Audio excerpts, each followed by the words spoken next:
Doctor বাবুর কাছ থেকে কার্ড নিয়ে যখন প্রস্রাব এস্তেঞ্জা যখন পরীক্ষা করলে মনে করেছেন ওটা আমার সন্তান এসে গেছে। 43 দিন কিংবা 40 দিন যদি হয়, এর পূর্বে বাচ্চাটা যদি আসে, ওই বাচ্চাটা ক্ষতি করলে কোনো সমস্যা হবে না। আপনি বলেন আমাদের স্ত্রীদের, মায়েদের, বোনদের, ভাগ্নিদের, আমাদের নাতিপোতা আওলাদের পরিবার পরিজনের মেয়েদের গর্ভের ভিতরে আমার আল্লাহ যখন সন্তান দান করে, এবার আপনাদের জিজ্ঞাসা করি, মায়েরা জিজ্ঞাসা করে হুজুর কতদিনের বাচ্চা নষ্ট করা যাবে? আমার গর্ভে বাচ্চা এসেছে 4 মাস, আমি নষ্ট করে দিয়েছি একটা কৃমির বড়ি খেয়ে, বাচ্চাটা ধূলিসাৎ হয়ে গেছে, হুজুর এতে কি গোনা হবে? আবার একজন বললেন হুজুর আমি দেখা যায় 6 মাসের বাচ্চা পেট কেটে পোল্ট্রি মুরগির মতো আমি কেটে কেটে ডাক্তার বাবুকে দিয়ে বার করেছি, এতে কি আমার গোনা হবে? আবার অনেকে বলবে হুজুর আমি তো অপারেশন হয়েছে, নাড়িটা নিয়ে ডাক্তার বাবু মুড়ে দিয়ে লাস্টিক জড়িয়ে দিয়েছে, এখন অপারেশন হয়েছে, এতে কি আমার গোনা হবে? আবার অনেকে বলবে হুজুর আমি তো বড়ি ব্যবহার করে বাচ্চা নেই না, স্বামী স্ত্রী এক জায়গায় থাকি, বাচ্চা আমি নেই না, বড়ি ব্যবহার করি, এতে কি আমার আল্লাহ গোনা নেবে? ফের আমি আপনার কাছে ছোট আকারে বলছি, পৃথিবীতে যত রকমের প্রসেসিং আছে, বাচ্চা না নেওয়ার ধান্দা করে সমস্ত প্রসেসিং ব্যবহার করাটাই হারাম। শেষ কথা বুঝতে পেরেছেন? একটু ভালো করে বুঝে নেবে, বেশি খুলে বলতে হবে না। যদি বেশি করে খুলে বলি ভাই তাহলে কিন্তু আর আপনাদের মান সম্মান থাকবে না, আর আমারও থাকবে না। চলেন চলেন, তাহলে একটা বিষয় আপনার কাছে পরিষ্কার হয়ে গেল। চলেন এবার দ্বিতীয়বার অপশন আপনার কাছে যাই। তাহলে কতদিনের বাচ্চাটা নষ্ট করা যাবে আমি আপনার কাছে বোঝাতে চেয়েছি। তফসিরের ব্যাখ্যা এসেছে একটা বাচ্চার বয়স 40 দিন যখন হবে, 40 দিনের পূর্বে বাচ্চাটা ক্ষতি করা যেতে পারে। কেউ বলেছে 43 দিন, কেউ বলেছে 40 দিন। এখনো পর্যন্ত হাদিসটা আমার মোবাইলে কপি করা আছে, চাইলে আমি আপনাকে হাদিস শরীফ থেকে 86 হাদিস থেকে দেখাতে পারি। কেন এটাই হলো এমন একটা পরিবেশ, আপনি বলবেন আপনাকে তো কেউ কন্ট্রোল করতে পারে, রিসিভ প্রশ্ন করতে পারে, ওই জন্য আমি মোবাইলে জমা রেখেছি। চলেন একটাবার আগিয়ে যাওয়া যাক। এখন ছেলে আর মেয়ে যদি বিবাহ করে, বিবাহ করার পর যদি মনে করে আমরা খেলাধুলা করব, এখন আমরা কোনো সন্তান ছেলে মেয়ে নেব না, শরীয়তের মাসলা হলো 40 দিন যখন আপনার গর্ভে স্ত্রী বাচ্চা থাকবে, পুরুষ দেখা যায় সন্তান থাকবে, ওই বীর্যটা যখন থাকবে ডক্টর বাবুর কাছ থেকে কার্ড নিয়ে যখন প্রস্রাব এস্তেঞ্জা যখন পরীক্ষা করলে মনে করেছেন ওটা আমার সন্তান এসে গেছে, 43 দিন কিংবা 40 দিন যদি হয়, এর পূর্বে বাচ্চাটা যদি আসে, ওই বাচ্চাটা ক্ষতি করলে কোনো সমস্যা হবে না। 40 দিন পরে আমার আল্লাহ ওই দেখা যায় বীর্যটা রক্ত আকারে বানিয়ে দেয়। আবার যখন 40 দিন হয়, হাদিসের ব্যাখ্যা এসেছে, নবী আমার বলেছেন আমার আল্লাহ ওই বাচ্চার গোস্তর ভিতরে হিট পিন্ডি ফুসফুসে নাড়ি ভুড়ি আমার আল্লাহ কিডনি লিভার সব কিছু হাজির করিয়ে দেয়। আবার যখন 40 দিন হয়, আমার আল্লাহ জিব্রাইলে দিয়ে রুহু ফুৎকার করে দেয়, তার ভিতরে রুহু আর জানটা দিয়ে দেয়। এবার আমি আপনার কাছে বোঝাতে চেয়েছি, আমাদের সমাজে দেখতে পাওয়া যায় অনেকে বাপের কথা শুনে, ভাইয়ের কথা শুনে, স্বামী অলস খাটতে পারে না, আয় রোজগার করতে পারে না, খাওয়াবে কে? তাই বাচ্চাগুলো তারা ডিলিট করে দেয়। না ডিলিট করা চলবে না। যদি বলেন কেন, আপনার মেয়ে বিবাহ দিয়েছেন, আপনার মেয়ের গর্ভে দেখা যায় 6 মাসের সন্তান এসেছে, আপনি 30-60 হাজার টাকা দিয়ে হসপিটালে গিয়ে যদি ডক্টর বাবুকে দিয়ে বাচ্চাটা যদি পেট ফেটে যদি বাচ্চাটা কেটে বার করে দাও, বাচ্চাকে যদি মেরে দাও, চলেন আল্লাহর কোরআনের একটা আয়াত পড়া যাক। আমার আল্লাহর কোরআন বিবরণ দিয়েছে, ওমান আহিয়াহা ফাকান্নামা আহিয়ান নাসা জামিয়া। পৃথিবীর জমিনে হিন্দু, খ্রিস্টান, জৈন, পারসি, সিবরি, সাই, গুজরাটি, মারাঠি, কুচবিহারি, বিহারি, বাঙালি, তাম পৃথিবীর জমিনে যত মানুষ আছে, প্রতিটা মানুষকে ধরে ধরে কুপিয়ে হত্যা আর মার্ডার করলে দেখা যায় পৃথিবীতে যত মানুষ আছে, প্রতিটা মানুষকে মরণের হাত থেকে যদি তুমি বাঁচাতে পারো, শ্রম দিয়ে, অর্থ দিয়ে, টাকা দিয়ে, দিমাগ বুদ্ধি দিয়ে সহযোগিতা করে মরণের হাত থেকে যদি একজনকে যদি বাঁচাতে পারো, তাম পৃথিবীতে হিন্দু, খ্রিস্টান, জৈন, পারসি, সিবরি, সাই, গুজরাটি, মারাঠি, কুচবিহারি, বিহারি, বাঙালি, তাম পৃথিবীতে যত কোটি কোটি কোটি কোটি মানুষ আছে, একজনকে মরণের হাত থেকে বাঁচালে প্রতিটা মানুষকে বাঁচানোর সওয়াব নামায় আমালে দান করে দেবে। পরেরটা বলি, পরে আল্লাহর কোরআন জবাব দিয়ে বললেন ফাকা আন্নামা কতালান নাসা জামিয়া। আল্লাহর কোরআন বলেছে বিনা কারণে টাকা দিয়ে, অর্থ দিয়ে, দিমাগ বুদ্ধি দিয়ে, ইশারা ইঙ্গিতে কোনো মানুষকে যদি কতল করা হয়, বিনা নিরহ মানুষকে যদি হত্যা করা হয়, তামাম পৃথিবীর মানুষকে ধরে ধরে কচুকাটা হত্যা আর মার্ডার করলে যতটা গুনাহ হয়, একটা নিরহ ব্যক্তিকে হত্যা করলে অতটা গুনাহ আল্লাহ তার নামায় আমালে দান করে দেয়। চলেন এবার ব্যাখ্যাটা নেই। তাহলে আপনার মেয়ের গর্ভে সন্তান এসেছে, 6 মাসের বাচ্চা, আপনি শ্বশুর হয়েছেন, আপনি বাপ হয়েছেন, আপনি বোনা হয়েছেন, আপনি মনে করছেন হামসে বাড়া কই নেই হে, আপনার মেয়ে আপনার ভাগ্নির জন্য 60,000 টাকা আপনি ফোন পে করে দিয়ে আপনার স্ত্রী কিংবা ভাগ্নির গর্ভটা ফেড়ে বাচ্চাটা কেটে কেটে পোল্ট্রি মুরগির মতো প্লেটে রেখেছে। আল্লাহর কোরআন বলেছে ফাকান্নামা কাতালান নাসা জামিয়া। একটা নিরহ মানুষকে টাকা দিয়ে, শ্রম দিয়ে, বুদ্ধি দিয়ে, সহযোগিতা দিয়ে মার্ডার করলে যতটা গোনা হয়, পৃথিবীর মানুষকে মার্ডার করলে অতটা গোনা হয়। তাহলে যারা মেয়ের সুখের জন্য, জামাইয়ের সুখের জন্য নিরহ বাচ্চাকে যারা মার্ডার করে, হত্যা করে, যারা অপারেশন করে কেটে বাদ দেয়, এরা তো হলো মার্ডারকারীর আসামি। তাহলে 3 মিনিটের কোথার আগে পিছিয়ে যাও, আমরা এখানে 10% মানুষ থাকলে 8% এমনও মার্ডারকারীর সঙ্গে যুক্ত আছি না নাই? এবছরে হয়তো নেই, আগের বছরে ছিলে, আগের বছরে 4 বছর আগে ছিলে কি হুজুর, এরকম হতে পারে তো? এবছরে না সাধু সন্ন্যাসী হয়েছি, কিন্তু 4 বছর আগে তো এরকম হতে পারে। হ্যাঁ, 30 বছর আগে তো সহযোগিতা করলে, বাইকে করে নিয়ে গিয়েছিলে, সাইকেলে করে নিয়ে গিয়েছিলে, বুঝলেন না? তার জন্য বলে এখন বাচ্চা নিস নি, ছেলেটা জামাইটা হয়তো ছেড়ে গেল, ছাড় করে নেবো, তালাক করে নেবো, বাচ্চা নিয়ে মরবি, লাস্টে ভিক করে খাবি, তো নিজের জ্বালা নিজে বাসিনি, বাচ্চা নিয়ে মরবি, করস তো বাবা। এখন বলো কি হবে? আজকের মাথা টুপি দিয়েছি, মুখে দাঁড়িয়ে রেখেছি, কিন্তু 30 বছর আগে সিডি ক্যাসেট আল্লাহর কাছে জমা আছে না নাই? ছেড়ে দেবে? দেখ কি করেছিলি, দেখ। ও আমার সোনা মানিকেরা, লক্ষ্য করে দেখা যায়, চলেন আপনার কাছে আমি বোঝাতে চেয়েছি কিয়ামতের দিনে আমল জাযা আর ইয়ামত দিন, ইয়ানি বদলা দেনে কা দিন, হাসরের ময়দানে আপনি যদি জান্নাতের টিকিট পেয়ে যাও, হাদিসের ব্যাখ্যা এসেছে ছোট ছোট মাসুম বাচ্চা যারা বসে আছে, ছোট ছোট মাসুম বাচ্চা আমাদের বাড়িতে আছে, হাদিসের পরিভাষা হলো ওরা হলো জান্নাতি ফুল, ওরা হলো জান্নাতি ফুল। যারা মায়ের গর্ভে বাচ্চাগুলো মারা যায়, ছোট ছোট বাচ্চাকে যেগুলো মেরে দেওয়া হয়, ওরা হলো জান্নাতি ফুল। আল্লাহ ওদেরকে জান্নাতের মেহমান বানাবে। যদি গর্ভে থাকা অবস্থায় বাপ মা যদি তা জীবিত আছে আর গর্ভে যদি সন্তান মারা যায়, ওই সন্তানটা বাপ মায়ের কল্যাণে আসবে। হাদিস শরীফে এসেছে ওরাই বাবুর্চি হবে, খেদমত করবে, খেদমত করবে।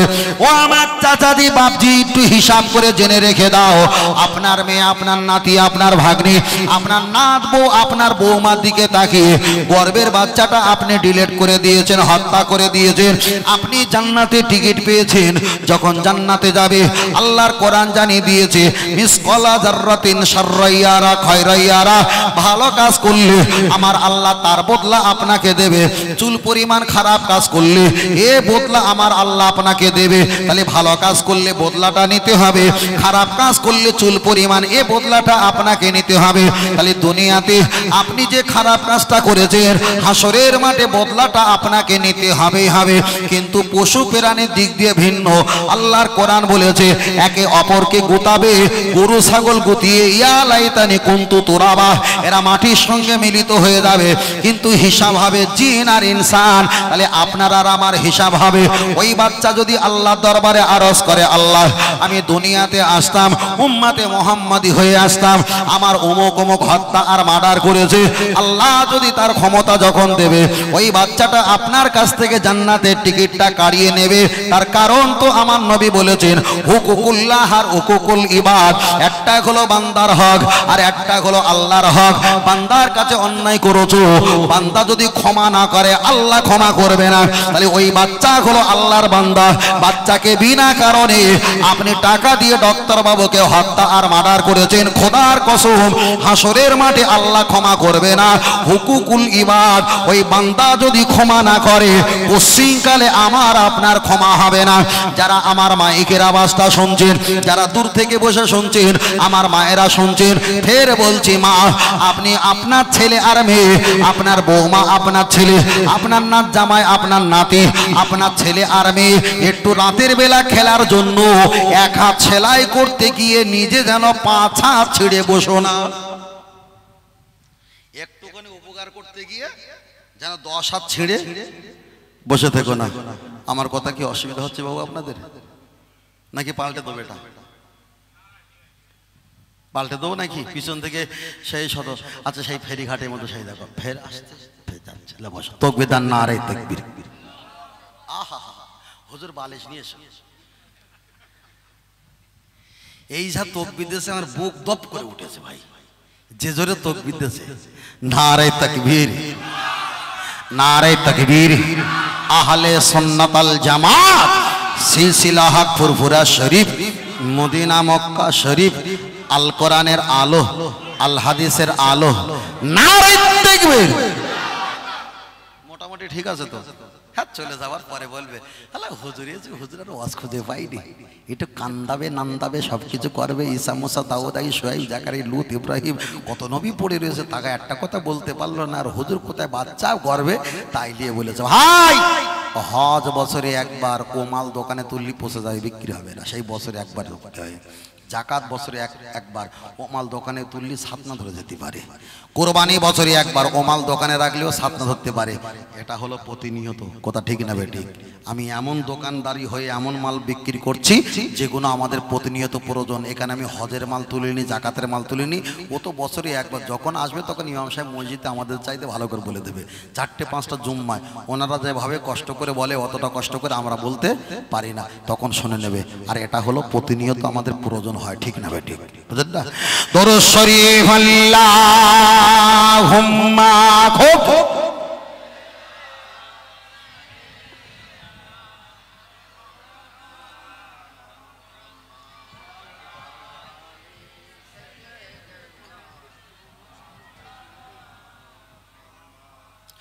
আরো জোরে আল্লাহুম্মা, পিছন থেকে জোরে পড়ো।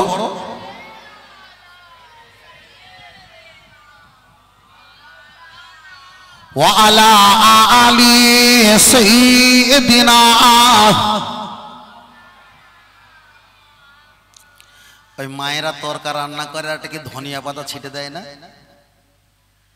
ধনিয়া পাতা ছিটে দেয়। এখন এটা ধনিয়া পাতা দেয়। আজ থেকে 20 বছর আগে ওই 50 গ্রাম 25 গ্রাম ওই কালো জিরে আর ধনিয়া আর 500 গ্রাম আলো চাল, এই চাল ভাজা তাই দেশে ময়দার বেনা লাগতো। আল্লাহ এখন অর্থ পয়সা আল্লাহ আমাদের প্রত্যেকে দিয়েছে, এখন ওই পরিবেশটা আর, কথাটা কি এখন খারাপ বলছি?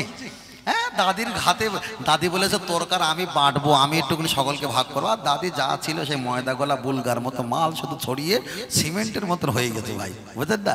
কি লাগে আল্লাহ ভালো জানে। অনেকটা বাঁচলাম ভাই, তখন অভাব ছিল, অভাব। তা গোস্ত রান্না করতে গেলে ধনিয়া পাতা ছিটে দিতে হয়। একটু অস করতে গেলে মাঝে মাঝে একটু গজল বললে একটু ধনিয়া পাতা ছিটে মতো দেওয়া হয়, একটু খুশবু লাগার জন্য। তাহলে আর একটা গজল হবে। হ্যাঁ, তুই এখানে আয় দিবি, একটা কথা রয়েছে কিনা, উঠে উঠে কাজ রয়েছে, একটু ফুল দিবি, আয় আয় ফুল দিবি। তুই সব পাগড়ি বেঁধিস তো, শুধু দাড়ি নেই বলে অস করিস নি। ওই কটা ফুল পার দিন উপর থেকে একটা লম্বা করে বা লম্বা করে ছিড়বি নি, উপর থেকে আরেকটু উঁচু, আরেকটু উঁচু, আরেকটু উঁচু। হ্যাঁ, হালকা করে টান যেন সব ছেড়ে না। কমিটির লোক দেখছে খুব মারা মারবে। বা ঠিক আছে ঠিক আছে, আরেকটা ছেড়ে। ব্যাস, এবার সুন্দর হয়েছে। একদম চুপ করে গিয়ে বস, 5 কান করবি নি। ফুল দিয়েছি। হ্যাঁ, আমার দাদুর সঙ্গে যদি বলি দাদু প্রেম করো বলে, সেই কি আর আছে, সব তো সাদা হয়ে গেছে। আর যদি ছেলেকার সঙ্গে যদি বলি করছি প্রেম করতে হবে, বলে প্রেম ক টাকা দাম, কত রিসাইজ, কোন জায়গা থাকে, কিছু বোঝে কিছু বোঝে না। তাহলে প্রেম করতে হবে তো যুবক ছেলেকে সঙ্গে না, তাহলে একটু হোক, তাই না? একটু হোক, কেন ফুলটার বিশাল দাম। এই ফুলিয়ে কেতনা ছেলে আর কেতনা মেয়ে মুঝেছে, তার নেই ঠিক লিয়ে না লিয়েছে, ডাস্টবিনে ফেলেছে। এই ফুলিয়ে বহুত মানুষ মুঝেছে, বহুত মানুষ মুঝেছে, বুঝলেন না? হ্যাঁ, আমার দাদিরে জিজ্ঞেস করলাম, আমার দাদিমা মারা গেছে, জিজ্ঞেস দাদিমা যখন বিয়ে হয়েছিল তখন এরকম ফুল দিয়ে আই লাভ ইউ বলেছিলে? বলে দূর পোড়া কপাল, ওরম বলিস নি। আমার 7 বছরে বিয়ে হয়েছিল, কোনটা আমার মদ্দা লোক আমার 9 বছর পরে চিনেছি। হ্যাঁ হবে। তারপরে আমার দাদি বলতেন, আপনারা ভালো বলতে পারবেন, বললো তোমার দাদু ওই ওই পুরনো দরজা থেকে আসে আর আমি নতুন দরজাতে পালাই, আমার ধরে। আমি বলি ও মুদ্দা লোক আমার কেন ধরবে, আমি চিল্লাই। তার মানে কি কিছু বুঝতো। আর এখনকার মেয়েরা ওটা এখন বলবো না, অনেক রাখা হয়ে গেছে, ওটা বলবো। কোনটা বলবো, মানে কম্বল ছেড়ে ফাঁকা হয়ে যাচ্ছে, কোন তোলা শেষ হয়। বললো ইয়া রাসূলুল্লাহ, সবাই বললো ইয়া রাসূলুল্লাহ ইয়া হাবিবাল্লাহ। আওয়াজ তোলো, আওয়াজ তোলো, আওয়াজ তোলো, আওয়াজ তোলো। বললো ইয়া রাসূলুল্লাহ ইয়া হাবিবাল্লাহ, আর জোরে জোরে জোরে জোরে ইয়া রাসূলুল্লাহ। গোলাপ নীলম গাধা নীলম নীলম রজনী গন্ধা, মনের সুখে মা লাগতেছে সকাল থেকে সন্ধ্যা। বলুন সুবহানাল্লাহ। আর একটু জোরে হবে, আর একটু জোরে হবে না। তবে একবার দেখা দাও যদি ও গো কামলি আলা, একবার দেখা দাও যদি ও গো মদিনা আলা, হাসি মুখে পাঠাবো তোমায় হাজার কিয়ামের নজরানা। বললো বললো ইয়া রাসূলুল্লাহ, নবী শানে বলো, বলো জবান খোলো। বললো ইয়া রাসূলুল্লাহ, হলুদ ফুলকে পছন্দ করি তুমি রংটি কোথায় পেলে, মায়ার নবীজির নূরানি চেহারা হলুদ ছিল বলে। সুবহানাল্লাহ। আর একটু জোরে বলে, আর একটু জোরে হবে না। সবুজ রঙকে পছন্দ করি তুমি রংটি কোথায় পেলে, জান্নাতি হুরে নারীর পোশাক সবুজ থাকবে বলে। তাই হলুদ সবুজের দোকান থেকে তুলে গেতেছে মালা, সুযোগ পেলে দাঁড়িয়ে পাঠাবো হাজার কিয়ামের নজরানা। তবে একবার দেখা, তবে একবার দেখা দাও যদি ও গো মদিনা আলা, একবার দেখা দাও যদি ও গো কামলি আলা, হাসি মুখে পাঠাবো তোমায় হাজার কিয়ামের নজরানা। বললো বললো ইয়া রাসূলুল্লাহ, আর জোরে ইয়া রাসূল।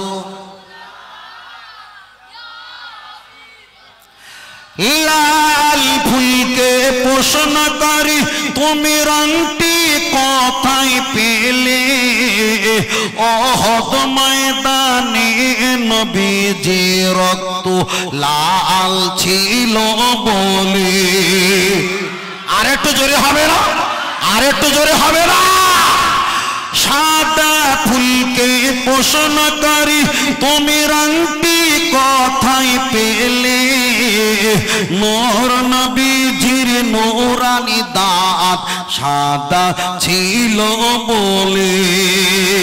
তাই হলুদ লালের সাদা সবুজের দোকান থেকে তুলে গেতেছে মালা, সুযোগ পেলে দাঁড়িয়ে পাঠাবো হাজার কিয়ামের নজরানা।